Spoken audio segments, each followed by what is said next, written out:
বর্তমান যে চলমান যুদ্ধ পরিস্থিতি সমগ্র বিশ্বে, বিশেষ করে মধ্যপ্রাচ্যে, এটির উপর বিশ্লেষণমূলক কিছু আলোচনা বা কিছু কথা আমার বলার ইচ্ছা আছে, তবে সেটা আজকের খুতবায় নয়, সামনে কখনো। আজকে শুধু রাসূল সাল্লাল্লাহু আলাইহি ওয়াসাল্লামের কিছু হাদিস, যা আরব বিশ্বে সংঘটিত ভয়াবহ কিছু যুদ্ধের কথা রাসূল সাল্লাল্লাহু আলাইহি ওয়াসাল্লাম তার হাদিসে উল্লেখ করে গেছেন,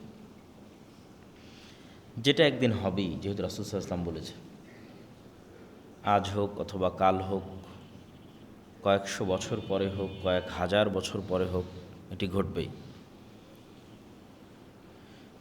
যদিও আজকের যারা জায়নিস্ট আছে এবং খ্রিস্টানদের মধ্যেও যারা জায়নিজমকে সাপোর্ট করে, যারা বাইবেলের অনুসারী কিন্তু জায়নিজমকে সাপোর্ট করে, আর যারা ইহুদি জায়নিস্ট তারা তো আছেই, তারা নিজেরাই বলতেছে যে তাদের বাইবেলে এবং তাদের তাওরাতে প্রতিশ্রুত যে আর্মেড গান তথা শেষ জামানার যুদ্ধ, সেটি তারা শুরু করেছে। এটা তারা নিজেরাই বলতেছে যে তারা যুদ্ধ শুরু করেছে শেষ জামানার, এবং এটা বলেই তারা তাদের সেনাবাহিনীকে মোটিভেট করতেছে যে পুনরায় ঈসা আলাইহিস সালাতু ওয়াস সালামকে পৃথিবীতে ফেরত নিয়ে আসতে হবে, এবং ফেরত নিয়ে আসার জন্য আমাদের কিছু কাজ আছে, সেই কাজগুলো আমাদের করতে হবে। সেই কাজের অংশ হিসেবে আমরা যুদ্ধ করতেছি।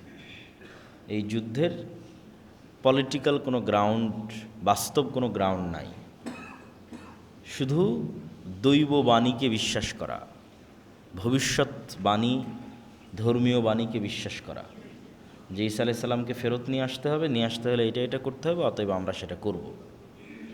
এটা তাদের দাবি। আমরা বলছি না যে এটাই শেষ জামানার যুদ্ধ, কিন্তু শেষ জামানায় কিছু যুদ্ধ হবে, এটা রাসূল সাল্লাল্লাহু আলাইহি ওয়াসাল্লাম বলেছেন। সেই হাদিসগুলো আপনাদের সামনে সংক্ষিপ্ত আকারে তুলে ধরা। আউফ বিন মালিক রাদিয়াল্লাহু তাআলা আনহু থেকে বর্ণিত, তিনি বলেন, রাসূল সাল্লাল্লাহু আলাইহি ওয়াসাল্লাম বলছেন, তোমরা 6টা জিনিস গণনা করে রাখো যা আমার মৃত্যুর পর কিয়ামত পর্যন্ত সংঘটিত হবে। এক, মাউতি, আমার নিজের মৃত্যুই কিয়ামতের অনেক বড় আলামত। মুহাম্মদ সাল্লাল্লাহু আলাইহি ওয়াসাল্লামের নবী হওয়া কিয়ামতের অনেক বড় আলামত। আগের নবীরা তো আর শেষ নবী ছিল না, তাহলে তো কেউ আর বলতে পারবে না যে আরও কত নবী আসবে, আরও নবী আসতে পারে, আরও নবী আসতে পারে, আরও নবী আসতে পারে। কিন্তু মুহাম্মদ সাল্লাল্লাহু আলাইহি ওয়াসাল্লাম তো শেষ নবী, তাহলে মুহাম্মদ সাল্লাল্লাহু আলাইহি ওয়াসাল্লামের নবী হওয়াই কিয়ামতের অন্যতম একটা বড় আলামত। কেননা তারপরে আর নবী আসবে না, মানে তারপরে কিয়ামত হবে। 500 বছর পরে হোক, 1000 বছর পরে হোক, 5000 বছর পরে হোক, কিন্তু নবী আর আসতেছে না। মুহাম্মদ সাল্লাল্লাহু আলাইহি ওয়াসাল্লামের মৃত্যুর পরে কিয়ামত হবে। তাহলে মুহাম্মদ সাল্লাল্লাহু আলাইহি ওয়াসাল্লামের মৃত্যু কিয়ামতের অন্যতম বড় একটি আলামত, সেটা তিনি নিজেও বলছেন। 6টা জিনিস গণনার মধ্যে 1 নম্বর মাউতি, আমার মৃত্যু। 2 নম্বর ফাতহু বাইতুল মাকদিস, মসজিদে আকসা বিজয় করবে মুসলমানেরা, যেটা ওমর রাদিয়াল্লাহু তাআলা আনহুর শাসনামলে সংগঠিত হয়ে গেছে। মসজিদে আকসা বিজয় হবে। তারপর বলছেন সুম্মা মাউতান ইয়াখুযু ফীকুম কাকুআসিল গানাম, ব্যাপক বড় বড় 2টা মহামারী, যাতে হাজার হাজার লক্ষ লক্ষ কোটি কোটি মানুষ মারা যাবে। এই বিষয়গুলো নিয়ে আলেম ওলামাদের মধ্যে মতভেদ আছে যে এই মহামারীগুলো সংঘটিত হয়েছে না হয়নি। ওমর রাদিয়াল্লাহু তাআলা আনহুর যুগে সিরিয়ায় এক ভয়ঙ্কর মহামারী হয়েছিল, সেটাকে আলেম ওলামাগণ এই মহামারী হিসেবে গণ্য করেছে। আবার পরবর্তীতে যখনই বড় ব্যাপক আকারে কোনো মহামারী দেখা গেছে, তখন সবাই এই হাদিসের কথা তুলে ধরে বলেছে এটি হয়তো সেই মহামারী হতে পারে। যেহেতু রাসূল সাল্লাল্লাহু আলাইহি সাল্লাম কোনো নির্ধারিত টাইম, সময় উল্লেখ করে যাননি, আর এটা উল্লেখ করা সম্ভবও নয়। আল্লাহ নবীকে যতবার জিজ্ঞেস করা হয়েছে মাতা সা, কিয়ামত কখন হবে, তিনি কোনো সময় বলতে পারেননি। কেন আল্লাহ নিজে বলছেন যে কিয়ামত কখন হবে এটার জ্ঞান একমাত্র কার কাছে আছে? আল্লাহ সুবহানাহু ওয়া তাআলা। তাহলে মুহাম্মদ সাল্লাল্লাহু আলাইহি ওয়াসাল্লাম শুধু চিহ্ন বলতে পারে, আলামত বলতে পারে। সে আলামতের নির্ধারিত সময়ও বলতে পারবেন না যে আসলে এই আলামতটা কখন, কত সালে, কোথায় সংঘটিত হবে। সুতরাং এটা বলার কোনো ওয়ে নাই, স্কোপ নাই যে এটাই সেই আলামত যেটা এত সালে অমুক জায়গায় সংঘটিত হচ্ছে বা হবে। তারপর রাসূল সাল্লাল্লাহু আলাইহি ওয়াসাল্লাম বললেন, সুম্মা ইস্তিফাদাতুল মাল হাত্তা ইউতা রাজুলু মিয়াতা দিনার, এত বেশি মানুষের ধন সম্পদ হয়ে যাবে যে একজন গরিব মিসকিনকে 100 দিনার দিলেও সেটাকে অনেক ছোটো খাটো মনে করবে, অল্প মনে করবে। সুম্মা ফিতনাতুন লা ইয়াবকা বাইতুম মিনাল আরব ইল্লা দাখালাতহু, তারপর পৃথিবীতে এমন এক ফিতনা প্রকাশ পাবে যেই ফিতনা প্রত্যেক আরব ঘরে প্রবেশ করবে। আল্লাহ নবী শুধু আরবদের কথা বলেছেন যে প্রত্যেক আরবের ঘরে ফিতনা প্রবেশ করবে। অনেকেই মনে করেন ফিতনা মানে মোবাইল, অনেকেই মনে করেন ফিতনা মানে আজকের অশ্লীলতা, বেহায়াপনা, কিন্তু কোরআন এবং হাদিসে ফিতনা বললে সবার আগে যুদ্ধ বিগ্রহ এবং হত্যা রাহাজানিকে বোঝায় সর্বপ্রথম। তো হত্যা রাহাজানি যুদ্ধ বিগ্রহ এটি যদি আমরা ফিতনা দ্বারা উদ্দেশ্য নেই, তাহলে এমনও যুদ্ধ সংঘটিত হবে যেই যুদ্ধে আরবের প্রত্যেকটা ঘর যুক্ত হয়ে যাবে। আরবের কোনো ঘর এই যুদ্ধ থেকে খালি থাকবে না, যেটা রাসূল সাল্লাল্লাহু আলাইহি ওয়াসাল্লাম বলছেন যে এমন যুদ্ধ সংঘটিত হবে যেই যুদ্ধ আরবের প্রতিটা ঘরে প্রবেশ করবে, যদি ফিতনা দ্বারা আমরা হত্যা যুদ্ধ বিগ্রহ উদ্দেশ্য নেই। সুম্মা হুদনাতুন তাকুনু বাইনাকুম ওয়া বাইনা বানিল আসফার, তারপর তোমাদের সাথে হলুদ চামড়ার মানুষদের, রোমানদের, ইউরোপিয়ানদের, সাদা চামড়ার মানুষদের, হলদেটে সাদা চামড়ার মানুষদের এক বড় চুক্তি সম্পাদিত হবে, যেই চুক্তি তারাই লঙ্ঘন করবে এবং তারা তোমাদের বিরুদ্ধে যুদ্ধ করতে আসবে ৮০টি পতাকার অধীনে, যার এক এক পতাকার অধীনে থাকবে ১২,০০০ করে সৈন্যবাহিনী। এটা একটা হাদিস। আর এক হাদিসে রাসূলুল্লাহ সাল্লাল্লাহু আলাইহি ওয়াসাল্লাম বলছেন, সামি'তুম বিমাদিনাতিন জানিবুম মিনহাল বার ওয়া জানিবুম মিনহাল বাহার, তোমরা এমন এক শহরের কথা জানো যেই শহরের এক পাশ সমতল আর এক পাশ সাগর। সাহাবীরা বললেন, হ্যাঁ, আমরা এরকম একটি শহরের কথা জানি। আল্লাহ নবী বললেন, লা তাকুমুস সাআহ হাত্তা ইয়াগযুহা সাবউনা আলফাম মিন বানি ইসহাক, ততদিন পর্যন্ত কিয়ামত হবে না যতদিন না ইসহাক আলাইহিস সালাতু ওয়াস সালামের বংশের ৭০,০০০ মানুষ এই শহরে যুদ্ধ না করছে। ফাইদা জাউহা নাজালু ফালাম ইউকাতিলু বিসিলাহিন ওয়ালাম ইয়ারমু বিসাহমিন, এই ৭০,০০০ মানুষ যে শহর বিজয়ের জন্য যুদ্ধ করবে, এই যুদ্ধ তারা কোনো অস্ত্র দিয়ে করবে না। রাসূল সাল্লাল্লাহু আলাইহি ওয়াসাল্লাম বলছেন, লাম ইউকাতিলু বিসিলাহিন, কোনো অস্ত্র দিয়ে যুদ্ধ করবে না, ওয়ালাম ইয়ারমু বিসাহমিন, কোনো তীর নিক্ষেপ করবে না। ক্বালু লা ইলাহা ইল্লাল্লাহ আল্লাহু আকবার, তারা যুদ্ধ করবে শুধু মুখের আওয়াজ দিয়ে, যে মুখের আওয়াজ হবে লা ইলাহা ইল্লাল্লাহ, যে মুখের আওয়াজ হবে আল্লাহু আকবার। ফায়াসকুতু আহাদু জানিবাইহা, এইভাবে শহরের দেওয়াল ভেঙে পড়ে যাবে। আবার যখন তারা বলবে দ্বিতীয়বার লা ইলাহা ইল্লাল্লাহ আল্লাহু আকবার, তখন শহরের আরাক দেওয়াল ভেঙে পড়ে যাবে। তারপরে তারা আবার বলবে লা ইলাহা ইল্লাল্লাহ আল্লাহু আকবার, তখন শহরের তৃতীয় দেওয়াল ভেঙে পড়ে যাবে। ফাইফাররাজু লাহুম ফায়াদখুলুহা ফায়াগনামু ফাবাইনাহুমা হুম ইয়াকতাসিমুন আল মাগানিম, তিনটা দেওয়াল ভেঙে যাওয়ার পর তারা ওই শহরে প্রবেশ করতে সক্ষম হবে এবং শহরে বিজয়ী হিসেবে প্রবেশ করার পর যখন তারা গনিমতের মাল বন্টন করবে, তখন অদৃশ্য থেকে একটা আওয়াজ আসবে, ইন্নাদ দাজ্জাল ক্বাদ খারাজ, দাজ্জাল তোমাদের বাড়ি ঘরে প্রবেশ করে গেছে। ফায়াতরুকুনা কুল্লা শাইইন ওয়া ইয়ারজিউন, তখন তারা তাড়াহুড়ো করে এই গনিমতের মাল ফেলে দিয়ে তাদের বাড়ি ঘরের দিকে ফেরত যেতে থাকবে দাজ্জালের খোঁজে। এটা একটা হাদিস। রাসূল সাল্লাল্লাহু আলাইহি ওয়াসাল্লাম আর এক হাদিসে বলছেন, আবু হুরায়রা রাদিয়াল্লাহু তাআলা আনহু থেকে বর্ণিত, তিনি বলেন, রাসূল সাল্লাল্লাহু আলাইহি ওয়াসাল্লাম বলেছেন, লা তাকুমুস সাআহ হাত্তা ইয়ানজিলা আর-রূমু বিল আ'মাক আও বিদাবিক ফায়াখরুজু ইলাইহিম জাইশুম মিনাল মাদিনা মিন খিয়ারি আহলিল আরজ, ততদিন পর্যন্ত কিয়ামত হবে না যতদিন না রোমানরা আমাক এবং দাবেক নামক জায়গায় একত্রিত না হচ্ছে তোমাদের বিরুদ্ধে। এ আমাক এবং দাবেক হচ্ছে বর্তমান সিরিয়া এবং তুরস্কের সীমান্তবর্তী অঞ্চল। বর্তমানের সিরিয়ার যে সীমানা, যেই সীমানাটা তুরস্কের সাথে লাগে, এই সীমান্তবর্তী অঞ্চলের এখনও এই নামে জায়গা আছে আমাক এবং দাবেক।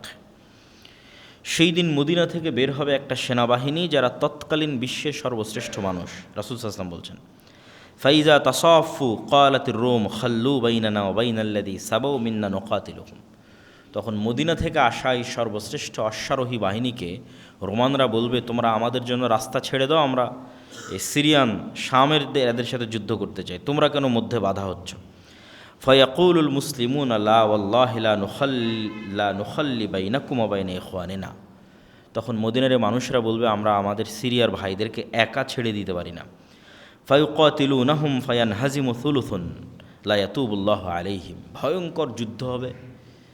এই যুদ্ধে একদল মানুষ পালিয়ে যাবে যুদ্ধের মাঠ থেকে। যুদ্ধের মাঠ থেকে পালিয়ে যাওয়া অনেক বড় কবিরা গুনাহ। তো একদল মানুষ যুদ্ধের মাঠ থেকে পালিয়ে যাবে। রাসূল সাল্লাল্লাহু আলাইহি ওয়াসাল্লাম বলছেন, আল্লাহ কোনোদিন তাদের তওবা কবুল করবে না। মুসলমানদের একদল মানুষ যুদ্ধের মাঠ থেকে পালিয়ে যাবে, এদের তওবা কোনোদিন কবুল হবে না। ওয়ায়ুকতালু সুলুসুহুম, আর মুসলমানদের 3 ভাগের 1 ভাগ শহীদ হয়ে যাবে। রাসূল সাল্লাল্লাহু আলাইহি ওয়াসাল্লাম বলছেন, এরা পৃথিবীর সর্বশ্রেষ্ঠ শহীদ। আফজালুশ শুহাদা ইনদাল্লাহ, আল্লাহর নিকটে শ্রেষ্ঠতম শহীদ হবে এরা। ওয়াইফতাতিহুস সুলুস, আর 1/3 তো পালিয়ে গেছে, 1/3 মারা গেছে, আর মুসলমানদের 1/3কে আল্লাহ বিজয় দান করবেন রোমানদের উপরে। লা ইফতানুনা আবাদা, এই 1/3 এরা কোনো দিন আর কোনো ফিতনায় পতিত হবে না। ফায়াফতাহতিহুনা কুস্তুনতুনিয়া, এই 1/3 কুস্তুনতুনিয়া বিজয় করবে। আগের হাদিসে যেটা আমরা দেখলাম, এমন একটা শহর যার এক পাশ সমতল আর এক পাশ সমুদ্র, সেটাও কুস্তুনতুনিয়া, এটাও কুস্তুনতুনিয়া। কুস্তুনতুনিয়াকে ইংরেজিতে বলা হয় কনস্টান্টিনোপল, আর আমরা এখন চিনি ইস্তাম্বুল নামে। তুরস্কের মোটামুটি অফিসিয়াল রাজধানী নয়, কিন্তু দীর্ঘদিনের রাজধানী ছিল। ঐতিহ্যবাহী শহর ইস্তাম্বুল, তুরস্কের ইস্তাম্বুল, যাকে আরবিতে বলা হয় কুস্তুনতুনিয়া, ইংরেজিতে বলা হয় কনস্টান্টিনোপল। এই শহর তারা বিজয় করবে। তাহলে এই শহর কিয়ামতের পূর্ব মুহূর্তে বিজয় হচ্ছে, মানে এই শহর মুসলমানদের হাতে থাকবে না। তথা আজকের তুরস্ক যে মুসলমানদের হাতে আছে, এটা একদিন থাকবে না মুসলমানদের হাতে। এটা ইহুদি খ্রিস্টান অন্যদের দখলে চলে যাবে। নাহলে কিয়ামতের পূর্ব মুহূর্তে কিভাবে ইস্তাম্বুল বিজয় হবে? কেন এর পরপরই আবার দাজ্জাল বের হচ্ছে, তথা এটা কিয়ামতের পূর্ব মুহূর্তের ঘটনা। তাহলে তারা কুস্তুনতুনিয়া বিজয় করবে। ফাবাইনামা হুম ইয়াক্তাসিমুন আল গানাইম, যখন তারা গনিমতের মাল বন্টন নিয়ে ব্যস্ত থাকবে এবং তাদের তরবালিগুলো জাইতুন গাছে ঝুলানো থাকবে, ইজা সাহাফিহিমুশ শাইতান, তখন শয়তান অদৃশ্য থেকে চিৎকার করে বলবে যে দাজ্জাল তোমাদের বাড়িতে ঢুকে গেছে। ফায়াখরুজুন ওয়া যালিকা বাতিল, তখন তাড়াহুড়া করে এরা গনিমত ফেলে দিয়ে তরবারি নিয়ে তাদের বাড়িঘরের দিকে যেতে থাকবে, মানে দামেস্ক শহরের দিকে আসতে থাকবে। এটা আরও অন্য বর্ণনায় আরও স্পষ্ট হয় যে দামেস্ক শহরের দিকে ফেরত আসতে থাকবে। তো এই প্রথম সংবাদটা হবে মিথ্যা। দাজ্জাল যে তাদের বাড়িঘরে ঢুকে গেছে, এই প্রথম সংবাদ মিথ্যা হবে। ফাইজা জা উশাম খারাজা ফাবাইনামাহুম ইউইদ্দুন আলিল কিতাল, কিন্তু যখন তারা দামেস্কে ফেরত আসবে, তারপরে সত্যি সত্যি দাজ্জাল বের হয়ে যাবে। তখন ইউইদ্দুন আলিল কিতাল, তখন তারা যুদ্ধের প্রস্তুতি নিবে দাজ্জালের সাথে। ইউসাফুনা সুফুফা ইদা উকিমাতিস সালাত, এমতো অবস্থায় দামেস্কের মসজিদে সালাতের একামত হবে এবং মুজাহিদরা সালাতের জন্য দাঁড়াবে সারিবদ্ধভাবে। কিছু বর্ণনা এসেছে এটা ফজরের সালাত। ঠিক এই সময়ে ইয়ানজিলু ঈসা ইবনে মারিয়াম, ঈসা ইবনে মারিয়াম, কিছু বর্ণনা এসেছে 2 ফেরেশতার কাঁধের উপর ভর দিয়ে নামবেন। ফাআম্মাহুম ফাইদা রাআহু আদুউল্লাহ যাবা কামা ইয়াযুবুল মিলহু ফিল মা ফালাউ তারাকাহু লান যাবা হাত্তা ইয়াহলিক। ঈসা ইবনে মারিয়ামকে যখন দাজ্জাল দেখবে, তখন লবণ যেভাবে পানিতে দিলে মিটে যায়, মিশে যায়, গলে যায়, দাজ্জাল সেভাবে গলে যেতে থাকবে। ওয়ালাকিন ইয়াকতুলুহুল্লাহু বিয়াদিহি, কিন্তু তারপরও ঈসা আলাইহিস সালাম নিজে হাতেই দাজ্জালকে হত্যা করবেন। ফায়ুরিহিম দামাহু ফি হারবাতিহি, এবং যেই অস্ত্র দিয়ে তিনি দাজ্জালকে হত্যা করবেন, এটা জনগণকে দেখাবেন যে দেখো দাজ্জালকে হত্যা করেছে। কাছাকাছি অনুরূপী বর্ণনা যে রোমানদের সাথে মুসলমানদের একটা বিরাট চুক্তি হবে, আর এই চুক্তির লঙ্ঘনটা হবে এইভাবে যে রোমানদের সাথে মুসলমানদের চুক্তি হওয়ার পর এরা তৃতীয় আর একটা পক্ষের বিরুদ্ধে একসাথে একত্রিত হয়ে যুদ্ধ করবে, তথা খ্রিস্টানেরা আর মুসলমানেরা একত্রিত হয়ে তৃতীয় এক পক্ষের বিরুদ্ধে যুদ্ধ করবে। সেই তৃতীয় পক্ষ কে কারা তা হাদিসে উল্লেখ নাই। এই যুদ্ধে মুসলমান এবং খ্রিস্টানদের বিজয় হবে। বিজয় হওয়ার পর একজন খ্রিস্টান সৈন্য বলবে যে ক্রুশের কারণে বিজয় হয়েছে, যে ক্রুশ চিহ্ন তারা গলায় ঝোলায়, এটার কারণে আমরা বিজয়ী হয়েছি। এইটা দেখে এক মুজাহিদ মুমিন ওই ক্রুশটাকে ভেঙে দিবে, বলে না আমরা আল্লাহর সহযোগিতায় বা আল্লাহর সাহায্যে বিজয়ী হয়েছি। এই ক্রস ভাঙ্গাকে কেন্দ্র করে একদল আর এক দলের মুখোমুখি হয়ে যাবে পুনরায়। এবং এই যে মুখোমুখি হবে, এই মুখোমুখির কথাই বলা হচ্ছে যে 80টা পতাকার অধীনে তারা একত্রিত হবে, যার এক এক পতাকার অধীনে 12,000 করে সৈন্যবাহিনী থাকবে, এবং মুসলমানদের 3 ভাগের 1 ভাগ পালিয়ে যাবে, 1 ভাগ শহীদ হবে, 1 ভাগ বিজয় হবে, এবং বিজয় হওয়ার পর কনস্টান্টিনোপল, ইস্তাম্বুল, তুরস্ক বিজয় হবে। এই যুদ্ধের আর অন্য বর্ণনায় রাসূল সাল্লাল্লাহু আলাইহি ওয়াসাল্লাম বলছেন যে এই যুদ্ধ এত ভয়াবহ হবে যে 100 জন মানুষের 99 জনই মারা যাবে, একজন বেঁচে থাকবে। একটা পাখি যদি আকাশে 1 মাস উড়ে, তাহলে 1 মাস উড়লেও লাশের সারি শেষ করতে পারবে না, লাশের দুর্গন্ধে সে মৃত অবস্থায় পড়ে যাবে। তার বাঁচার মতো আলাদা কোনো আশ্রয়স্থল, যেখানে লাশ নাই, লাশের দুর্গন্ধ নাই, এরকম কোনো সেফ জায়গা সে খুঁজে বের করতে পারবে না। উঠতে উঠতে উঠতে উঠতে ক্লান্ত হয়ে মরে পড়ে যাবে। এত বেশি পরিমাণে মানুষ এই যুদ্ধে মারা যাবে যে মানুষ আর গনিমতের মালেও সন্তুষ্ট হবে না, মানুষের ওয়ারিস বন্টন করার কেউ থাকবে না। এগুলো সব রাসূল সাল্লাল্লাহু আলাইহি ওয়াসাল্লাম বিভিন্ন হাদিসে বলেছেন। ওই সেম ঘটনার ধারাবাহিকতায় বিভিন্ন হাদিস। তারপরে যখন আড়াল থেকে ঘোষণা হবে দাজ্জাল তোমাদের বাড়িঘরে প্রবেশ করে গেছে, তখন যারা তাড়াহুড়ো করে বের হয়ে যাবে দাজ্জালকে খুঁজতে, আর এক বর্ণনায় রাসূল সাল্লাল্লাহু আলাইহি ওয়াসাল্লাম বলছেন যে মুজাহিদদের মধ্যে 10 জনকে পাঠানো হবে, যে তোমরা যাও, অশ্বারোহী 10 জন অশ্বারোহীকে পাঠানো হবে, দেখো তো দাজ্জাল সত্যি সত্যি আমাদের বাড়িতে ঘরে ঢুকে গেছে কিনা। রাসূল সাল্লাল্লাহু আলাইহি ওয়াসাল্লাম বলছেন ওই 10 অশ্বারোহীর নাম, ওদের চেহারা, ওদের বাপের নাম, ওদের বংশের নাম আমি বলে দিতে পারবো, যে 10 জন কারা, যে 10 জন দাজ্জালের অনুসন্ধানে বের হবে। ওরা তৎকালীন বিশ্বের সর্বশ্রেষ্ঠ ইমানদার এবং সর্বশ্রেষ্ঠ অশ্বারোহী, যারা মদিনা থেকে বের হয়ে আসবে শাম বা সিরিয়ায়। এবং রাসূল সাল্লাল্লাহু আলাইহি ওয়াসাল্লামের আর এক হাদিসে এই যুদ্ধের কথা বর্ণনা করতে গিয়ে তিনি বলেছেন যে সেই দিন মুসলমানদের হেডকোয়ার্টার হবে গুতা নামক জায়গা, যেটি আজকের শাম বা সিরিয়ার রাজধানী দামেস্কের অতি নিকটবর্তী একটি অঞ্চল, গুতা নামক জায়গা। রাসূল সাল্লাল্লাহু আলাইহি ওয়াসাল্লাম দাজ্জালের বিষয়ে কিছু হাদিস, বিস্তারিত দাজ্জালের ভয়ঙ্কর এবং ভয়াবহ ফিতনার কিছু হাদিস তিনি তুলে ধরেছেন, যেগুলো আমরা সংক্ষিপ্ত, বেশি সময় নিব না, অল্প অল্প করে আমরা একটা দুটো হাদিস বলে আজকের আলোচনা শেষ করব ইনশাল্লাহ। ফাতেমা বিনতে কাইস রাদিয়াল্লাহু তাআলা আনহা থেকে বর্ণিত, তিনি বলেন এক সালাতের পর আল্লাহর নবী বললেন মাইকে বা মুখে, মাইকে তো না, মুখে ঘোষণা হলো যে তোমরা সবাই বসে পড়ো, রাসূল সাল্লাল্লাহু আলাইহি ওয়াসাল্লাম কথা বলবেন। তো মানুষজন সব বসে পড়ল। রাসূল সাল্লাল্লাহু আলাইহি ওয়াসাল্লাম মেম্বারে দাঁড়ালেন। মেম্বারে দাঁড়িয়ে তিনি বলতে লাগলেন যে আজকে আমি তোমাদেরকে এমন এক গল্প শোনাবো যে গল্প আমি তোমাদের সামনে অনেক করেছি। এই গল্প হচ্ছে তামিম আদ-দারির গল্প। আন্না তামিম আদ-দারি কান রজুলান নাসরানিয়ান, যে ছিল খ্রিস্টান মানুষ, যা আফা বায়া আও আসলামা, সে আল্লাহ নবীর হাতে হাত রেখে ইসলাম গ্রহণ করার পর এই ঘটনা সে আল্লাহ নবীকে শোনায়। সেই ঘটনা হচ্ছে আন্নাহু রাকিবা ফি সাফিনাতিন বাহরিয়াতিন মা সালাসিনা রজুলাম, সে তার নিজ গোত্র এবং আর 2-3টা আরব গোত্রের 30 জন মানুষকে নিয়ে একটা নৌকায় দীর্ঘ লম্বা সফরে বের হয়। ফালাইবা বিহিমুল মাউজু শাহরান ফিল বাহারি, সমুদ্রের ঢেউ তাদেরকে 1 মাস যাবৎ এদিক ওদিকে নিয়ে যেতে থাকে। তারা কোনো লোকেশন ট্র্যাক করা, আগের যুগের মানুষ তারা এবং চাঁদ দেখে দিক নির্ধারণ করে নৌকা পরিচালনা করত, কিন্তু ঝড় বৃষ্টি ঢেউয়ে আর কন্ট্রোল করতে পারেনি যে এই নৌকা কোন দিকে যাচ্ছে। তো অনেক পরে গিয়ে, দীর্ঘ 1 মাস পরে গিয়ে এই নৌকা একটা দ্বীপে গিয়ে ভিড়ল।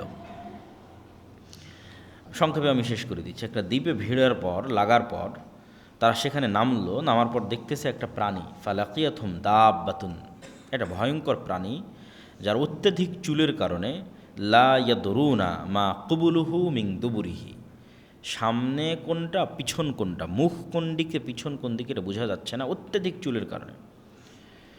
তখন এরা তাকে বলছে ওয়াই হাক, তোমার ধ্বংস হোক। তখন ওই প্রাণী উত্তরে বলছে আনাল জাসাসা, আমি হচ্ছে গোয়েন্দা। কল ও আমাল জাসাসা কলাত আইয়ুহাল কওম ইনতালিকু ইলা হাযা রাজুল ফিদ দাইর, তখন ওই গোয়েন্দা বলতেছে তোমরা এইদিকে যাও, এখানে ভিতরে একটা লোক, প্রাসাদে একটা লোক তোমাদের অপেক্ষা করতেছে। তখন আমরা যখনই একটা মানুষের কথা শুনলাম যে একটা মানুষ অপেক্ষা করছে, তখন আমরা এর থেকে বেঁচে ফেরার জন্য, এই তো একটা প্রাণী যে নিজেকে গোয়েন্দা বলতেছে, তার থেকে বেঁচে ফেরার জন্য আমরা দৌড়ে চলে গেলাম ওই মানুষের দিকে। তো মানুষের দিকে গিয়ে দেখি ফাইদা ফিহি আ'যামু ইনসানিন রাআইনাহু কাত্তু, এত বিশাল দেহের মানুষ আমরা জীবনে কখনো দেখিনি। যাকে বাধা আছে তার হাত এবং তার কাঁধের সাথে বাধা আছে। মা বাইনা রুকবাতাইহি ইলা কাবাইহি বিল হাদিদ, তার হাঁটু, তার হাত, কোনোই, কাঁধ, এগুলো লোহার জিঞ্জির দিয়ে বাধা আছে। কুলনা ওয়াইলাক মা আংতা ক্বালা ক্বাদ কদারতুম আলা খাবরি ফাআখবিরুনি মা আনতুম। আমরা ওকে জিজ্ঞেস করলাম, এই তুমি কে? তো সে বলল, তোমরা তো জানবেই আমি কে, আগে বলো তোমরা যে তোমরা কারা, আমি কে এটা তো তোমরা জানবেই। তখন আমরা বললাম, নাহনু উনাসুম মিনাল আরব রাকিবনা ফি সাফিনাতিন বাহরিয়াতিন, আমরা আসলে আরবের কিছু মানুষ, ব্যবসায়িক কাজে বের হয়েছিলাম, এইভাবে আমরা এখানে আসলাম, এইভাবে তোমার কাছে পৌঁছলাম। তখন এই ব্যক্তি এই সমস্ত মানুষদেরকে জিজ্ঞেস করছে, আখবিরুনি আন নাখলি বাইসান, তিনটা প্রশ্ন করেছে। বাইসান খেজুর বাগানের কথা বলো, তাবারিয়া নামক সমুদ্রের কথা বলো, আর আইনে জোগার নামক ঝর্ণার কথা বলো। তিনটা প্রশ্ন। তখন এই মানুষজন তাদেরকে বলছে, তুমি এই তিনটার কি জানতে চাও? তুমি যে বাইসান খেজুর বাগানের কথা জানতে চাও, এটার কি জানতে চাও? তো বলে, আসআলুকুম আন নাখলিহা হাল ইউসমির আমলা, আমি জানতে চাই বাইসান খেজুর বাগানে এখনও খেজুর হয় না? তো বলে, এখনও হয়। তো অচিরে একদিন এই বাগানে খেজুর হবে না। আমি জানতে চাই তাবারিয়া নামক এই সমুদ্রে, এই সাগরে, এই দ্বীপে, এই খালে পানি আছে না নাই? তো বলে, আছে। তো বলে, অচিরে এখানে একদিন পানি থাকবে না। আইনে জোগার নামক ঝর্ণায় পানি আছে না নাই? তো বলে, আছে। তো বলে, অচিরে এখানে একদিন পানি থাকবে না। আধুনিক যারা গবেষক তারা গবেষণা করে দেখেছেন এই তিনটে জায়গায় এখন ইসরায়েলের সীমানার অন্তর্ভুক্ত। এবং তাবারিয়া নামক যে সুন্দর সমুদ্র, এটা খ্রিস্টানদের একটা অত্যন্ত ভ্রমণের জায়গা, পবিত্র ভ্রমণের জায়গা। তারা মনে করে যে ঈসা আলাইহিস সালাতু ওয়াস সালাম যত মোজেজা দেখিয়েছেন, সকল মোজেজা তিনি এই তাবারিয়া নামক সমুদ্রের পাশে দেখিয়েছেন। জীবিতকে মৃত করা, কুষ্ঠ রোগীকে ভালো করা, এই জন্য তারা এই তাবারিয়া সাগরকে তারা অনেক পবিত্র মনে করে এবং লক্ষ লক্ষ খ্রিস্টান ইসরায়েলে ঘুরতে যায় এই তাবারিয়া নামক সাগর দেখতে। তো দাজ্জাল এই তিনটে জায়গার কথা জিজ্ঞেস করলো। তারপরে 4 নম্বরে জিজ্ঞেস করলো, আখবিরুনি আন নাবিয়্যিল উম্মিয়িন, অশিক্ষিত মূর্খ নবীর কথা বলো। আনপাড়, যিনি লেখা জানেন না, পড়া জানেন না, এরকম কোনো নবী এসেছে কিনা আরবে? আমাদের নবী মুহাম্মদ সাল্লাল্লাহু আলাইহি সাল্লাম লিখতেও জানতেন না, পড়তেও জানতেন না। ক্বালু ক্বাদ খারাজা মিন মক্কা ওয়া নাযালা ইয়াসরিব, হ্যাঁ তিনি এসেছে, মক্কা থেকে বের হয়ে মদিনায় হিজরত করেছেন। কী অবস্থা? তো তার সাথে আরবদের যুদ্ধ চলতেছে ইত্যাদি। তখন সে নিজে বলতেছে, ইন্না যাকা খায়রুন লাহুম ইউতিউহ, মানুষের কল্যাণ হবে এই নিরক্ষর, আনপাড়, যিনি লেখা এবং স্বাক্ষর এবং পড়া জানেন না, এই নবীকে মেনে নেওয়া এটা মানুষের উচিত হবে। আর আমি তোমাদেরকে সংবাদ দিচ্ছি যে আমি হচ্ছে মাসিহ দাজ্জাল। আমাকে আল্লাহ সুবহানাহু ওয়া তাআলা একদিন বের হওয়ার অনুমতি দিবেন, সেই দিন আমি বের হব এবং 40 দিনে সমগ্র পৃথিবী সফর করব, গায়রা মক্কা ওয়া তাইবাহ, মক্কা এবং মদিনা ছাড়া। ফাহুমা মুহাররামাতানি আলাইয়া কিলতাহুমা, কেন মক্কা এবং মদিনা আমার উপর হারাম থাকবে। আমি যতবার মক্কা এবং মদিনায় প্রবেশ করার চেষ্টা করব, ততবারই ফেরেশতা তাদের উন্মুক্ত তরবারি দিয়ে আমাকে বাধা দিবে। তখন রাসূল সাল্লাল্লাহু আলাইহি ওয়াসাল্লাম তার যে খুতবার লাঠি ছিল, এই লাঠি দিয়ে এইভাবে বাড়ি দিয়ে বললেন, হাযিহি তাইবাহ, হাযিহি তাইবাহ, হাযিহি তাইবাহ, এটাই হচ্ছে সেই তাইবা, এটাই হচ্ছে সেই তাইবা, সেই মদিনা যেখানে দাজ্জাল প্রবেশ করতে পারবে না। এবং আমি এই দাজ্জালের ঘটনা তোমাদেরকে এর আগেও বলেছি। এবং রাসূল সাল্লাল্লাহু আলাইহি সাল্লাম হাত দিয়ে ইশারা করলেন পূর্ব দিকে, যে দাজ্জাল পূর্ব দিক থেকে বের হবে। মদিনা থেকে সরাসরি পূর্ব দিকে যদি রেখা টানা হয়, তাহলে যেই উপসাগরকে কেন্দ্র করে এখন যুদ্ধ চলতেছে সেই উপসাগর পড়ে আর কি, মানে সৌদি আরবের সীমানা যদি আমরা বাদ দিয়ে দিই, যে সৌদি আরবের সীমানার পরে আমরা পূর্ব দিকে মদিনা থেকে একটা রেখা টানতেছি, কোথায় গিয়ে থাকে? তাহলে সৌদি সীমানা শেষ হলে প্রথমে সাগর পড়বে, পারস্য উপসাগর, তারপরে ইরান পড়বে, তারপরে এইভাবে সামনের দিকে যেতে থাকবে পূর্ব দিক। তো রাসূল সাল্লাল্লাহু আলাইহি ওয়াসাল্লাম বললেন পূর্ব দিক থেকে দাজ্জাল বের হবে। দাজ্জাল সম্পর্কে রাসূল সাল্লাল্লাহু আলাইহি ওয়াসাল্লামের আরও 2-1টি সংক্ষিপ্ত বর্ণনা এই তথ্যের সাথে সম্পৃক্ত, কানেক্টেড।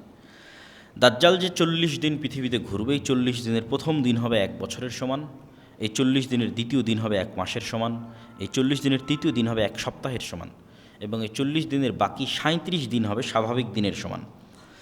রাসূল সাল্লাল্লাহু জিজ্ঞেস করে, আল্লাহ নবী, সে এত দ্রুত কীভাবে 40 দিনে সমগ্র পৃথিবী সফর করবে, তার গতি কেমন হবে? তো আল্লাহ নবী বললেন, কাল গাইসি ইস্তাদবারাতহুর রিহ, আকাশে যে তোমরা মেঘ দেখো, এই মেঘ যখন চলে, এই মেঘ চলার যে গতি, সেই গতি হবে। তা আল্লাহ নবী মেঘের সাথেই কেন সাদৃশ্য দিলেন আর মেঘের চলার গতির সাথেই কেন সাদৃশ্য দিলেন, এটা স্পষ্ট বোধগম্য নয়। সরাসরি দাজ্জালের নিজের গতি এরকম হবে আকাশে ওড়ার মতো, না দাজ্জাল আকাশে ওড়ার কোনো যন্ত্র ব্যবহার করবে, আল্লাহু আলাম, আল্লাহ সুবহানাহু ওয়া তাআলা ভালো জানেন। রাসূল সাল্লাল্লাহু আলাইহি ওয়াসাল্লাম বললেন, দাজ্জাল যখন কোনো এলাকায় যাবে তখন তাদেরকে ডাক দিবে তার উপর ঈমান আনার জন্য। এই নরসিংদীর মানুষ, এই বাংলাদেশের মানুষ, ওই যে এরিয়াতে যাবে, তোমরা আমার প্রতি ঈমান আনয়ন করো। তো যেই এলাকার মানুষ ঈমান আনয়ন করবে, ওই এলাকার আকাশকে দাজ্জাল আদেশ দিবে, ফাতুমতিরুস-সামা, আকাশকে আদেশ দেবে, আকাশ বৃষ্টি বর্ষণ করে এলাকায়। তখন আকাশ সেই এলাকায় বৃষ্টি বর্ষণ করবে। জমিনকে আদেশ দিবে দাজ্জাল যে ফসল উৎপাদন করো, ফাতুমবিত, তখন সেখানে ফসল উৎপাদন হবে। আর ওই অঞ্চলের মানুষ টাকা পয়সা, ধন দৌলত, খাবার দাবারে পরিপূর্ণ হয়ে যাবে তাদের। এবার দাজ্জাল কোনো এক এলাকায় গিয়ে যখন বলবে যে এই ঈমান আনয়ন করো, আর ওই এলাকার মানুষ যখন বলবে যে না আমরা ঈমান আনয়ন করবো না, তখন দাজ্জাল ওই আকাশকে বলবে বৃষ্টি বন্ধ করে দাও, জমিনকে বলবে উৎপাদন বন্ধ করে দাও।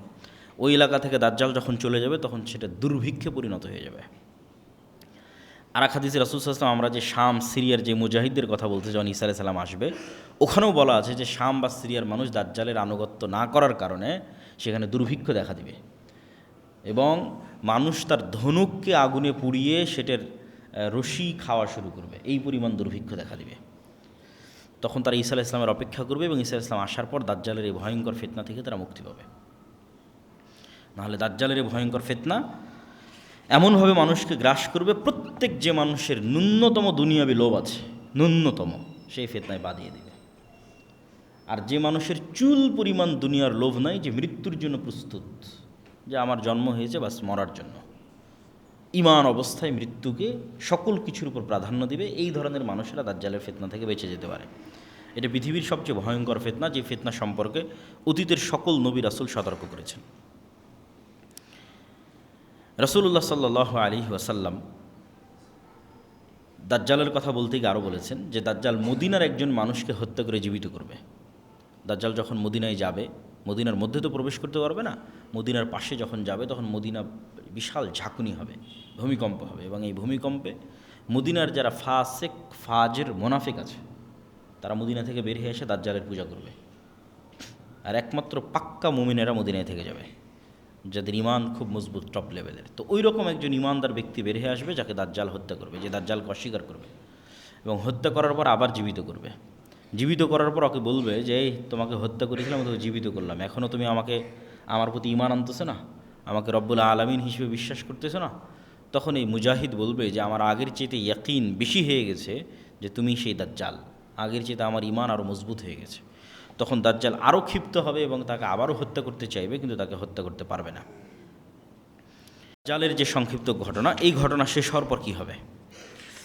দাজ্জালকে ঈসা আলাইহিস সালাতু ওয়াস সালাম হত্যা করবেন। ঈসা আলাইহিস সালাম যখন দামেস্কের মসজিদে নামবেন, নামার পরে তিনি দাজ্জালকে খুঁজতে থাকবেন। ইমাম মাহদী এবং তার সৈন্যবাহিনী এবং মুজাহিদদেরকে নিয়ে খুঁজতে খুঁজতে তিনি জেরুজালেমের লুদ নামক দরজায় দাজ্জালকে পাবেন এবং দাজ্জাল তাকে দেখে গলতে থাকবে, কিন্তু গলা শেষ হওয়ার পূর্বেই ঈসা আলাইহিস সালাতু ওয়াস সালাম দাজ্জালকে হত্যা করবেন এবং সেই রক্ত মানুষকে দেখাবে। দাজ্জালকে হত্যা যখন করা হয়ে গেছে তখন আল্লাহ সুবহানাহু ওয়া তাআলা ঈসা আলাইহিস সালামকে বলবে যে ঈসা ইবনে মারিয়াম, আমার একদল সৃষ্টিজীব আছে যাদের সাথে কেউ যুদ্ধ করে পারবে না, অতএব মুমিনদের নিয়ে, মুজাহিদদের নিয়ে তুর পাহাড়ে আশ্রয় নাও। তো মুমিন মুজাহিদদের নিয়ে ঈসা আলাইহিস সালাতু ওয়াস সালাম তুর পাহাড়ে আশ্রয় নেবে। আর আল্লাহর সেই সৃষ্টিজীব কারা? তারা হচ্ছে ইয়াজুজ আর মাজুজ। তখন ইয়াজুজ এবং মাজুজ পৃথিবীতে বের হবে এবং পৃথিবীর সকল সমুদ্র, সকল নদীনালা, খাল বিল, পুকুর, ফসল ফল ফলাদি সব খেয়ে শেষ করে দেবে, কিচ্ছু বাকি রাখবে না।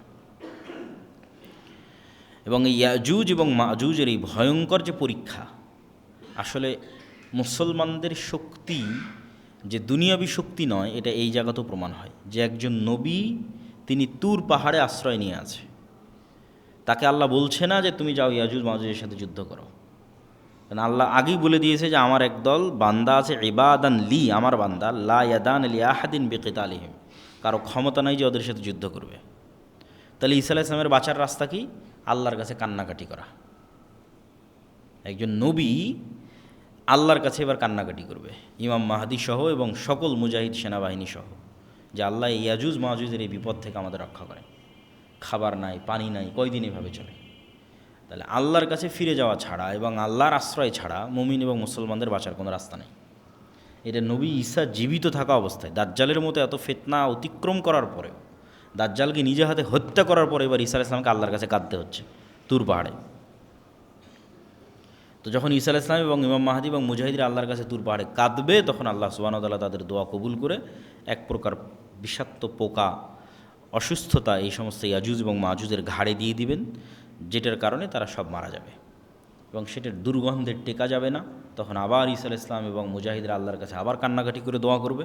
তখন আল্লাহ সুবহানাহু ওয়া তাআলা একদল উট পাখির মতো একদল পাখিকে আল্লাহ সুবহানাহু ওয়া তাআলা পাঠাবেন, যারা উটের কুজের মতো একদল পাখিকে, যারা এই সমস্ত লাশকে উঠিয়ে নিয়ে গিয়ে হাজার হাজার লক্ষ লক্ষ কোটি কোটি লাশকে উঠিয়ে নিয়ে গিয়ে কোথাও ফেলে দিবে। এবং আল্লাহ সুবহানাহু ওয়া তাআলা আসমানকে বলবেন বৃষ্টি বর্ষণ করো, এবং আসমান বৃষ্টি বর্ষণ করে পুরো পৃথিবীকে পবিত্র করে দেবে, সাফ করে দেবে। তারপর আল্লাহ সুবহানাহু ওয়া তাআলা আসমান এবং জমিনকে আদেশ দিবেন যে তোমাদের মধ্যে যা রিজিক আছে, যা রহমত আছে, যা বরকত আছে সব উন্মুক্ত করে দাও। তখনই একটা ডালিম একটা গ্রাম খাবে, তখনই একটা গরুর দুধ একটা বংশ খাবে, কেননা পৃথিবীর বরকতের যেটা সর্বোচ্চ স্তর সেটাতে পৃথিবীকে পৌঁছে দেওয়া হবে। আর পৃথিবীতে যুদ্ধ বিগ্রহ বন্ধ হয়ে যাবে, এবং এতদিন যুদ্ধ বিগ্রহের যা অস্ত্র ছিল সেগুলোই জ্বালিয়ে পুড়িয়ে শেষ করতে 7 বছর পার হয়ে যাবে, এবং পৃথিবীতে ঈসা আলাইহিস সালাতু ওয়াস সালামের 7 বছরের সর্বশ্রেষ্ঠ ন্যায়পরায়ণের শাসনকাল প্রতিষ্ঠা হবে, ন্যায় এবং ইনসাফের শাসন 7 বছর। এই 7 বছর পার হওয়ার পর এক মৃদু বাতাসে, যে বাতাস মুমিনদের বগলে অনুভূত হবে, সেই মৃদু বাতাসে পৃথিবীর সকল মুমিন মৃত্যুবরণ করবে। তারপরে পৃথিবীতে শুধু ফাসেক, ফাজের এবং পাপিষ্ঠরা থাকবে। এবং যেই হাদিসগুলো আপনারা শুনে থাকেন যে এক সময় মানুষ পশু পাখির ন্যায় মিলিত হবে, লজ্জা বুঝবে না, এটা হবে সেই সমস্ত মানুষেরা। হজ এবং ওমরা বন্ধ হয়ে যাবে, এটা হচ্ছে সেই সমস্ত মানুষেরা। কাবা ঘর ধ্বংস করা হবে, এটা হচ্ছে সেই সমস্ত মানুষেরা। এগুলো ঈসা আলাইহিস সালাম এবং ইমাম মাহদী, দাজ্জাল এগুলোর পরের কথা এবার আসতেছে। তখন পৃথিবীতে আর কোনো মুমিন বেঁচে থাকবে না, কেউ কোরআন পড়ার লোক থাকবে না, আল্লাহর নাম নেওয়ার লোক থাকবে না। সেগুলো এখন নয়, এগুলো হবে দাজ্জালের পরে, ঈসা আলাইহিস সালামের পরে, যখন আর কোনো মানুষ না আল্লাহকে চিনবে, না কোরআনকে চিনবে, না কাবাকে চিনবে, না মানুষের কোনো লজ্জা এবং হায়া থাকবে। কুকুর যেভাবে খোলা মাঠে মিলিত হচ্ছে, মানুষ সেভাবে মিলিত হবে। এই সমস্ত পাপিষ্ঠ, পাপাচারী, নিকৃষ্ট মানুষের উপর আল্লাহ সুবহানাহু ওয়া তাআলা কিয়ামত কায়েম করবে। তো এই হলো আজকে আমাদের সংক্ষিপ্ত আলোচনা যে কিয়ামতের পূর্ব মুহূর্তে এই রকমের কিছু ভয়ঙ্কর এবং ভয়াবহ যুদ্ধ হবে।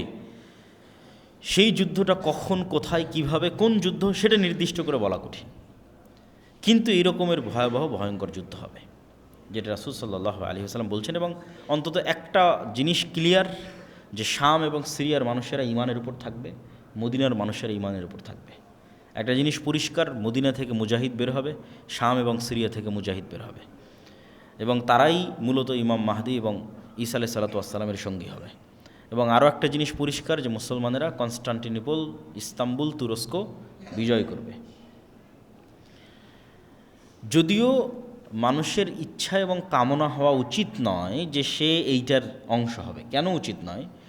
সকল নবী সকল উম্মতকে শিখিয়ে দিয়ে গেছে, তোমরা মাসিহাদ দাজ্জালের ফিতনা থেকে আল্লাহর কাছে পরিত্রাণ চাও। কেন ওই ফিতনায় পরীক্ষায় পাশ করার মতো ঈমান আমার এবং আপনার আছে কিনা এটা আমরা জানি না। ফলত ওই পৃথিবীতে ওই ফিতনা প্রকাশ হওয়ার আগেই যদি আমরা পৃথিবী থেকে বিদায় নিই, এটা আমাদের জন্য কল্যাণ। কেন আমাদের টার্গেট তো জান্নাতে যাওয়া। তো এই জন্য কখন কোথায় ইমাম মাহদী বের হলো আর কখন কোথায় ঈসা আলাইহিস সালাম অবতীর্ণ হবে, এইটার পিছনে না পড়ে আমি আমার ঈমান নিয়ে কত দ্রুত পৃথিবী থেকে বিদায় নিতে পারি, আর আল্লাহ আমাকে ওই ফিতনা থেকে কত আগে পৃথিবী থেকে নিয়ে যায়, এটা মানুষের কামনা হওয়া উচিত। যে দাজ্জালের ফিতনা বের হওয়ার আগে যেন আল্লাহ আমাদের পৃথিবী থেকে যাওয়ার ব্যবস্থা করে দেয়। কেননা সেটা এক ভয়ঙ্কর এবং ভয়ানক ফিতনা হবে, যেখানে মানুষ তার ঈমান হারিয়ে ফেলবে। এবং 3টে ধর্মের মানুষ এ বিষয়ে একমত যে কিয়ামতের পূর্ব মুহূর্তে একজন মাসিহ বের হবে যে তাদের উদ্ধার করবে। ইহুদিরা অপেক্ষায় আছে একজন মাসিহ বের হবে যে তাদের উদ্ধার করবে, খ্রিস্টানরা অপেক্ষায় আছে একজন মাসিহ বের হবে যে তাদের উদ্ধার করবে, আর মুসলমানদের হাদিসে তো কোরআনে তো বলাই আছে যে একজন মাসিহ বের হবে যে মুসলমানদের উদ্ধার করবে। সেই মাসিহকে, মাসিহ মানে উদ্ধারকারী, সেই মাসিহ মাসিহাদ দাজ্জাল, সেই মাসিহ ঈসা মাসিহ। ঈসার নামেও মাসিহ আছে, দাজ্জালের নামেও মাসিহ আছে। মাসিহ মানে উদ্ধারকারী। মাসিহাদ দাজ্জাল না ঈসা মাসিহ? তো মূলত ইহুদিদের মাসিহ হবে দাজ্জাল। ইহুদিরা যেই মাসিহের অপেক্ষায় আছে তাদের উদ্ধার করবে, এই মাসিহ হবে দাজ্জাল। কেননা দাজ্জালের হাতে তখন পৃথিবীর সকল পাওয়ার ক্ষমতা থাকবে। মুসলমানরা হবে নিরীহ, খাবার নাই, আসমানের বৃষ্টি বন্ধ হয়ে যাবে, জমিনের উৎপাদন বন্ধ হয়ে যাবে, দুর্ভিক্ষ দেখা দিবে, তাহলে এই দলে তো আর কেউ অত সহজে যাবে না। মানুষ তো সবসময় ক্ষমতার পিছনে ছোটে, যার কাছে টাকা পয়সা, যার কাছে ধন দৌলত, সেটার পিছনে ছোটে। তাহলে ইহুদিদের মাসিহ কে হবে? দাজ্জাল। আর খ্রিস্টান এবং মুসলমানদের মাসিহ ঈসা আলাইহিস সালাম হবে, কেন অধিকাংশ খ্রিস্টান মুসলমান হয়ে যাবে ঈসা আলাইহিস সালাম আসার পরে। এবং ঈসা আলাইহিস সালাম স্পষ্ট করে দিবেন, তিনি নিজে হাতে ক্রুশ ভেঙে দিবেন, তিনি নিজে হাতে খিনজির শুকুরের গোস্তকে হারাম করবেন, তথা খ্রিস্টানরা আজ পর্যন্ত যে ভ্রান্তির উপর আছে, এই ভ্রান্তি ঈসা আলাইহিস সালাম নিজে খণ্ডন করবেন, যে তোমাদের ভ্রান্তিগুলো ভ্রান্তি।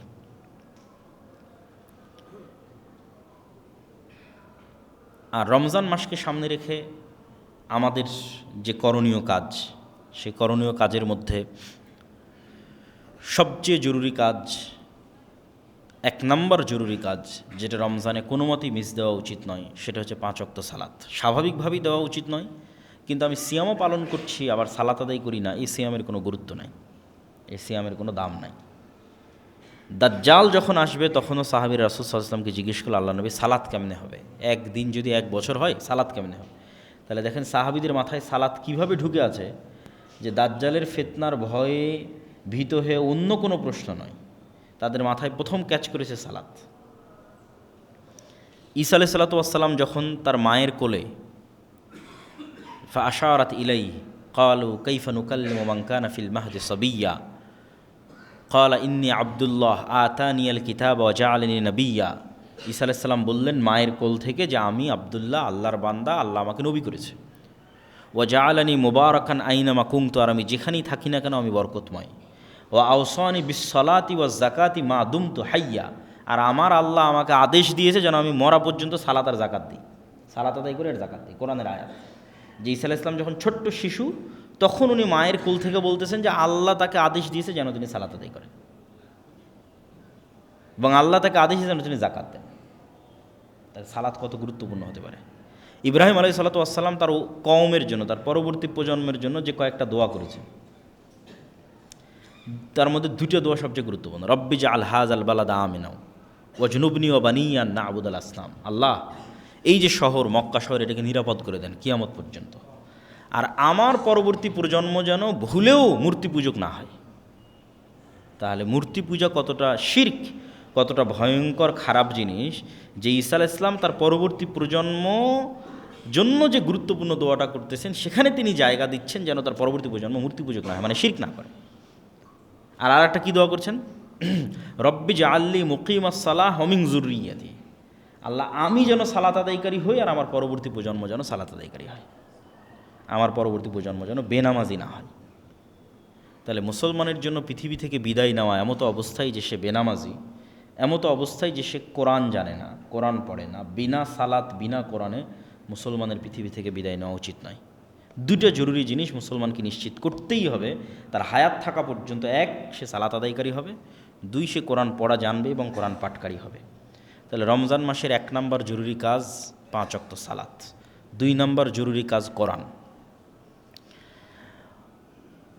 মুসা আলাইহিস সালাতু ওয়াস-সালামের কওমকে যখন তাওরাত দেওয়া হলো, তোরাহ বলে ইহুদিরা, উচ্চারণ করে যে তোরাহ, যখন তাওরাত দেওয়া হলো, তখন এই তাওরাত যেন তারা মানে, এই জন্য তুর পাহাড়, যে তুর পাহাড়ে ঈসা আলাইহিস সালাম আশ্রয় নেবে, যে তুর পাহাড়ে এই মুসা আলাইহিস সালাম ইবাদত করেছেন 40 রাত আল্লাহর, আরবাঈনা ওয়াইদ ওয়া'আদনা মুসা আরবাঈনা লাইলা, 40 রাত ইবাদত করেছে মুসা আলাইহিস সালাম তুর পাহাড়ে।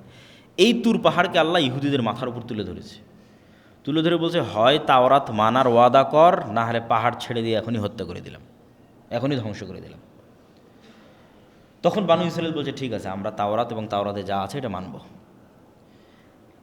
তো প্রত্যেক উম্মতের উপর যে গজব এসেছে, সেই গজব আসার কারণ হচ্ছে ওই উম্মতের উপর পাঠানো কিতাবকে না মানা। তাওরাত যদি না মানে তো পাহাড় ছেড়ে দিয়ে আল্লাহ ধ্বংস করে দেবে।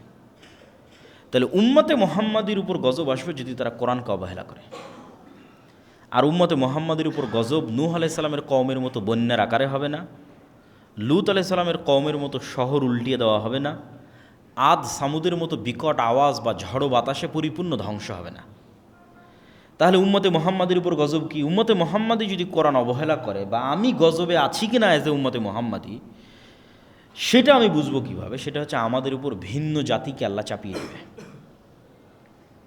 আরাকানের রোহিঙ্গা আর চায়নার উইঘুর, আর ফিলিস্তিন, আর বাংলাদেশ, আর যেখানে ভিন্ন জাতিকে তাদের উপর চাপিয়ে দেওয়া, এটা গজব। এটা হলো উম্মতে মোহাম্মদের গজবের ধরন।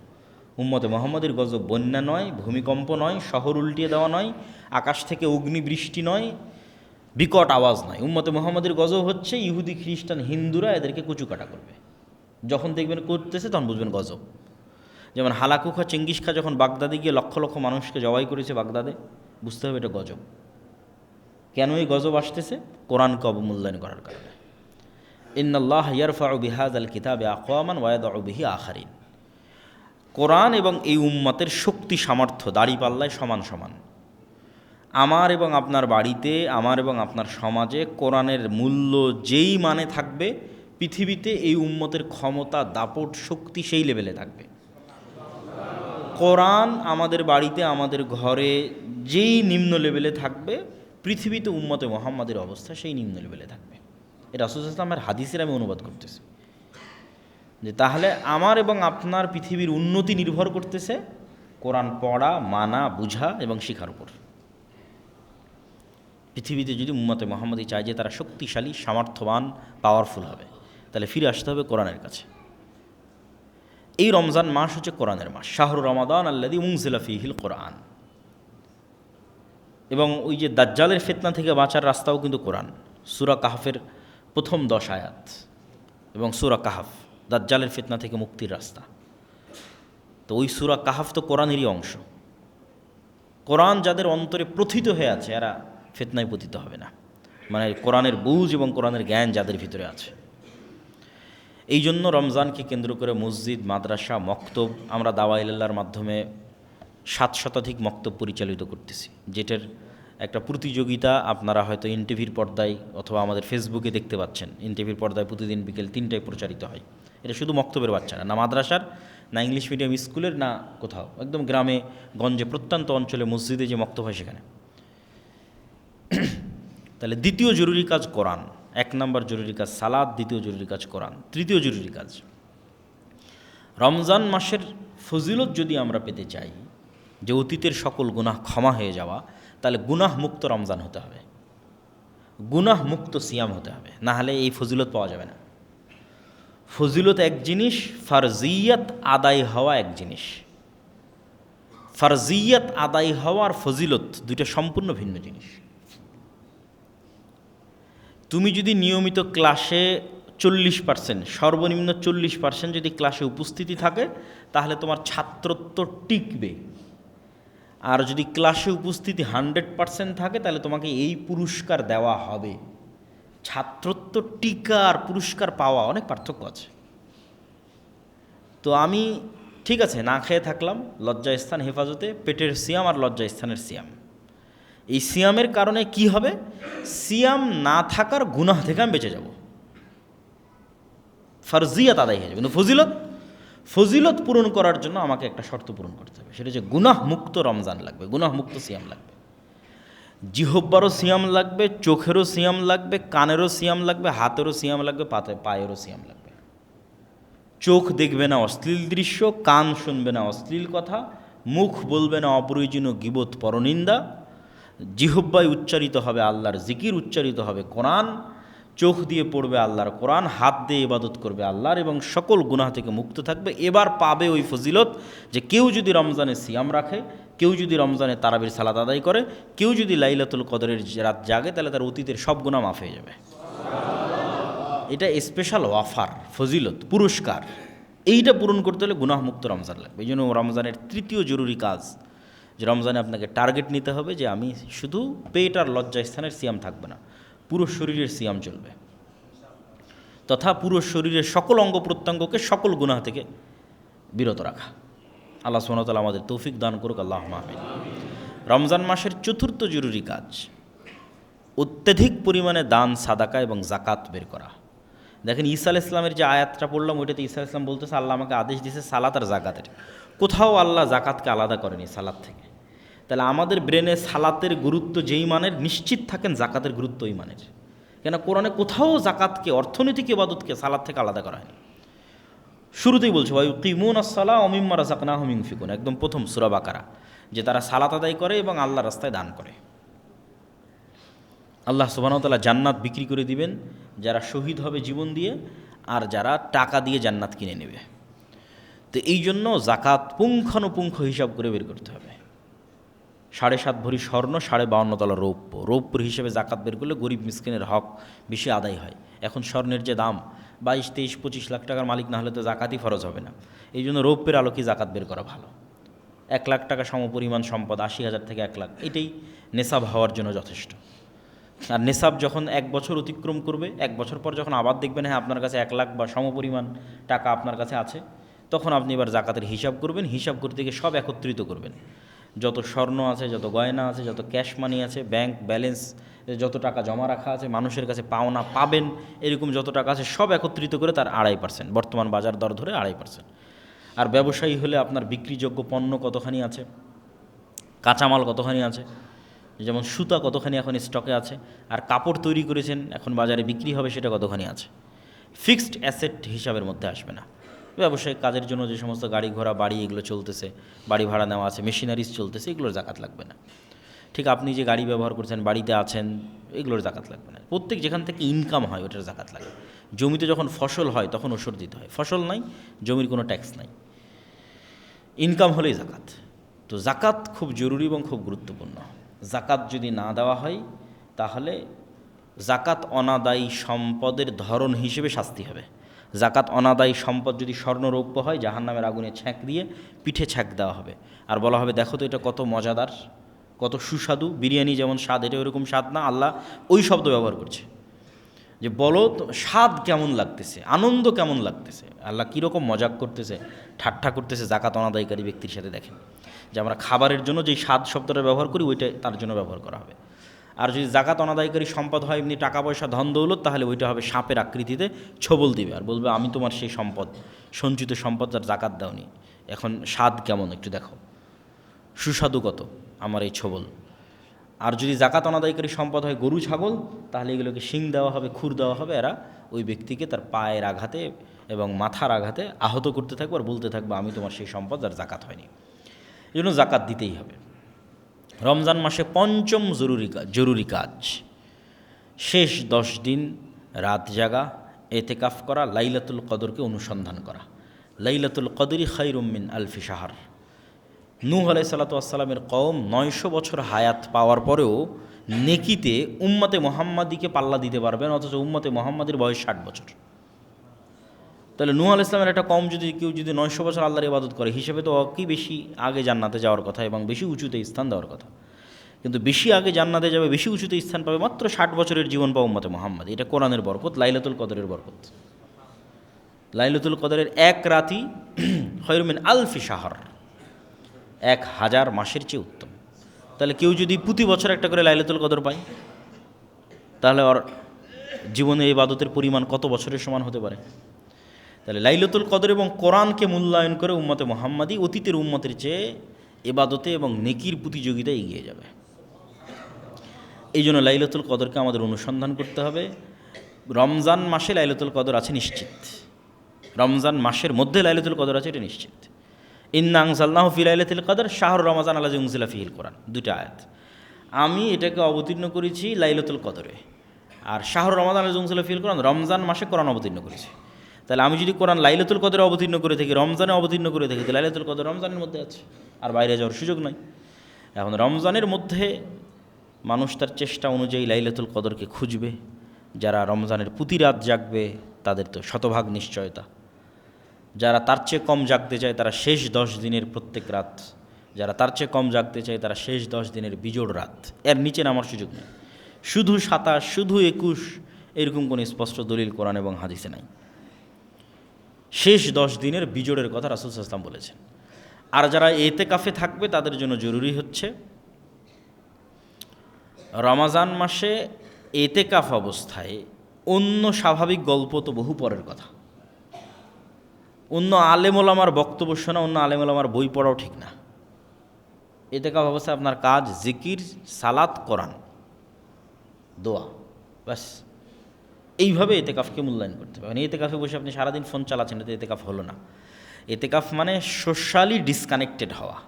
তো আগের যুগে আমরা ফিজিক্যালি, যেহেতু আমাদের সমাজ ব্যবস্থা ছিল, তাই ফিজিক্যালি গিয়ে আমরা ডিসকানেক্ট হতাম মসজিদের কোনায়। এখনকার আমার সমাজ ব্যবস্থা হচ্ছে ডিজিটাল সমাজ ব্যবস্থা। তাহলে আমি যখন ফেসবুকে চালাচ্ছি, আমি কিন্তু চায়ের আড্ডার স্থলেই আছি। মানে আগের যুগের বাইরের চায়ের স্টল এখনকার ফেসবুক। তাহলে আমি এতেকাফে বসে ফেসবুক চালাচ্ছি, মানে আমি যেন মসজিদ থেকে বের হয়ে এতেকাফ ভেঙে চায়ের স্টলে যে আড্ডা দিচ্ছি, ফেসবুকে কমেন্ট করতেছি, রিপ্লাই দিচ্ছি, ইউটিউব ভিডিও দেখতেছি। তাহলে এখনকার যুগে এতেকাফ মানে আগে মোবাইল থেকে ডিসকানেক্ট হতে হবে, ডিজিটালি আগে ডিসকানেক্টেড হতে হবে। ডিজিটাল যে সমাজ ব্যবস্থা আগে ওটার থেকে বিচ্ছিন্ন, তারপরে সশরীরে বিচ্ছিন্ন। ডিজিটালি এটা সাথে গেল এবং এটার মাধ্যমে সমাজ ব্যবস্থার সাথে কানেক্ট থাকলাম, এই এতেকাফ প্রকৃত এতেকাফ হবে না। এই জন্য যারা এতেকাফে বসবেন তারা এই বিষয়গুলো খেয়াল রাখার চেষ্টা করবেন। আল্লাহ সুবহানাহু ওয়া তাআলা আমাদের রমজানকে মূল্যায়ন করার তৌফিক দান করুক, আল্লাহুম্মা আমিন। দাজ্জালের ফিতনা থেকে বেঁচে থাকার তৌফিক দান করুক, আল্লাহুম্মা আমিন।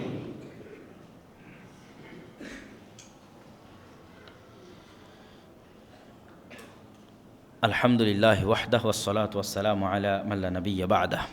ইয়া আইয়ুহাল্লাযীনা আমানু সাল্লু আলাইহি ওয়া সাল্লিমু তাসলিমা। আল্লাহুম্মা সাল্লি আলা মুহাম্মাদ ওয়া আলা আলি মুহাম্মাদ কামা সাল্লাইতা আলা ইব্রাহিম ওয়া আলা আলি ইব্রাহিম ইন্নাকা হামিদুম মাজিদ। আল্লাহুম্মা বারিক আলা মুহাম্মাদ ওয়া আলা আলি মুহাম্মাদ কামা বারাকতা আলা ইব্রাহিম وعلى آل إبراهيم إنك حميد مجيد. ربنا ظلمنا أنفسنا وإن لم تغفر لنا وترحمنا لنكونن من الخاسرين. ربنا ظلمنا أنفسنا وإن لم تغفر لنا وترحمنا لنكونن من الخاسرين. ربنا ظلمنا أنفسنا وإن لم تغفر لنا وترحمنا لنكونن من الخاسرين. ربنا آتنا في الدنيا حسنة وفي الآخرة حسنة وقنا عذاب النار. ربنا آتنا في الدنيا حسنة وفي الآخرة حسنة وقنا عذاب النار. ربنا آتنا في الدنيا حسنة وفي الآخرة حسنة وقنا عذاب النار. رب ارحمهما كما ربياني صغيرا. رب ارحمهما كما